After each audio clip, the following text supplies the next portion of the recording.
برطانوی حکومت نے امیگریشن کے حوالے سے نیا پوائنٹ بیسڈ سسٹم ابتدائی مراحل میں پارلیمنٹ سے منظور کر لیا ہے۔ نئے پوائنٹ بیسڈ سسٹم کے ذریعے ہنرمند افراد کو برطانیہ میں کام کرنے اور یہاں سکونت اختیار کرنے میں مددگار ثابت ہوگا۔ اس حوالے سے گفتگو کرتے ہوئے معروف ماہر قانون بیرسٹر راشد اسلم کا کہنا تھا کہ نئے سسٹم کا طریقہ کار انتہائی آسان بنایا گیا ہے۔ انہوں نے مزید کیا کہا، آئیے دیکھتے ہیں۔ نیا پوائنٹ بیس سسٹم جو ہے وہ متعارف کروایا گیا یو کے میں، بلکہ وہ پارلیمنٹ نے اس کو منظور بھی کر لیا۔ تو اس حوالے سے بتائیے کہ یہ نیا پوائنٹ بیس سسٹم ہے کیا اور یہ کیسے کام کرے گا؟ جی بہت شکریہ۔ سب سے پہلے تو یہ بہت اچھی بات ہے کہ کل یہاں کی پارلیمنٹ نے اس کو منظور کر لیا پوائنٹ بیس سسٹم کو، جو فیبری میں اس کو انٹروڈیوس کیا گیا تھا۔ تو یہ جو نیا سسٹم ہے یہ کام کرے گا 1 جنوری 2020 سے۔ اب اس میں پوائنٹ بیس سسٹم میں بہت سارے لوگ ہیں جو اس میں آ سکتے ہیں، اس میں اپلائی کر سکتے ہیں۔ اس قسم کا سسٹم اگر آپ کو یاد ہوگا تو پہلے بھی کچھ عرصہ پہلے تھا HSMP کے نام سے۔ اب اسی کو دوبارہ ڈفرینٹ طریقے سے لانچ کیا گیا، تھوڑا سا آسٹریلین بیس کو مکس کر کے اس کو کچھ پوائنٹس کو شامل کر کے دوبارہ لانچ کیا گیا۔ تو اس میں آپ کو 70 پوائنٹس پورے کرنے پڑیں گے اس سسٹم کے لیے کوالیفائی کرنے کے لیے۔ اس میں 20 پوائنٹس آپ کی اپروپریٹ سیلری کے ہیں کہ آپ کی سیلری اگر 25,600 پاؤنڈ سے زیادہ ہو تو آپ 20 پوائنٹس سکور کر سکتے ہیں۔ اس کے علاوہ اگر آپ کی جاب اس اپروپریٹ لیول کے جو NQF لیول ہے اس کے برابر پہ ہو تو پھر آپ 20 پوائنٹس آپ کو اس کے ملیں گے۔ اس کے علاوہ آپ کی ایجوکیشن کے 20 پوائنٹس ہیں، PhD ہے تو اس کے 10 پوائنٹس ہیں۔ اس طرح کر کے ڈفرینٹ چیزیں ہیں۔ اگر آپ 70 پوائنٹس پورے کرتے ہیں تو آپ اس میں ویزا اپلائی کر سکتے ہیں۔ اس کے 5 سال کے بعد آپ کو انڈیفینٹ مل سکتا ہے۔ تو یہ سب سے اہم جو چیز ہے کہ اس وقت لوگوں کی ضرورت ہے اس ملک کو بریگزٹ کے بعد۔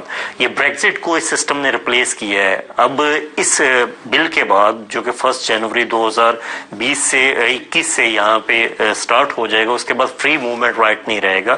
یہاں پہ جیسے یورپین پہلے بہت تعداد میں آ رہے تھے، یہاں پہ جاب بھی لے رہے تھے، اب ان کو بھی اسی سسٹم سے گزرنا پڑے گا۔ تو اس میں تھوڑا سا یہ بھی کافی ساری اعتراضات اٹھائے جا رہے ہیں کہ شاید یہ صرف ہائی اسکلڈ لوگوں کے لیے ہے اور یہاں پہ جو لو اسکلڈ ورکر کی ضرورت ہے اس کو شاید یہ فلفل نہیں کر سکے گا۔ تو اس حوالے سے گورنمنٹ کا کیا کہنا ہے؟ دیکھیں اس میں ایک خوبصورتی ہے کہ اس میں لو اسکلڈ لوگ بھی آ سکتے ہیں۔ اس میں جو بیسک لیول کی انگلش کا ٹیسٹ ہے وہ اتنا مشکل نہیں ہے، وہ اگر آپ کر لیتے ہیں آپ کی سیلری کا لیول اتنا ہے، کیونکہ یہاں پہ کم از کم آپ نے سیلری جو سکور کرنی 20,800 ہے جس کے کوئی پوائنٹ نہیں ہے، لیکن اگر آپ 25,600 کرتے ہیں تو اس کے 20 پوائنٹس ہیں۔ مینس کہ اگر آپ سیلری کے پوائنٹ آپ کی جو جاب ہے اس لیول کی ہو جو NQF لیول دیا گیا ہے، اس میں بہت چھوٹی جابس کے لوگ بھی آ رہے ہیں جو سینئر شیف ہیں یا اس قسم کی جابس بھی اس میں آ رہی ہیں۔ اس کے علاوہ اگر یہ آپ کیٹیگری پوری کر لیتے ہیں تو آپ کو اگر آپ کے پاس ڈگری نہیں بھی ہے جس کے 20 پوائنٹس ہیں یا PhD کے 10 پوائنٹس ہیں، وہ ان لوگوں کے لیے ہے 20 پوائنٹس اور 10 پوائنٹس۔ جیسے 20 پوائنٹس میں اگر آپ سائنٹسٹ ہیں، انجینئر ہیں یا آپ کی IT سے متعلقہ ڈگری ہے تو پھر آپ اس میں پورا اترتے ہیں۔ پاکستان کے حوالے سے پاکستانی نوجوان کیسے فائدہ اٹھا سکتے ہیں اس سے؟ جی پاکستان کے حوالے سے سب سے پہلے تو آپ کو جاب آفر چاہیے یہاں سے اپرووڈ امپلائر سے۔ اب اپرووڈ امپلائر میں ہوم آفس کے ساتھ اس کو رجسٹریشن کروانی پڑے گی۔ اگر آپ کے پاس جاب آفر ہے تو آپ 20 پوائنٹس لے سکتے ہیں۔ اب پاکستان سے آپ لوگوں کو چاہیے، جو بھی ہمارے دوست جو وہاں پہ بھائی بیٹھے ہیں یا جن کے رشتہ دار وہاں پہ موجود ہیں جو تھوڑا بہت انگلش لینگویج کا ٹیسٹ پاس کر سکتے ہیں، تو وہ فوری طور پہ یہاں پہ جابس کے لیے اپلائی کریں۔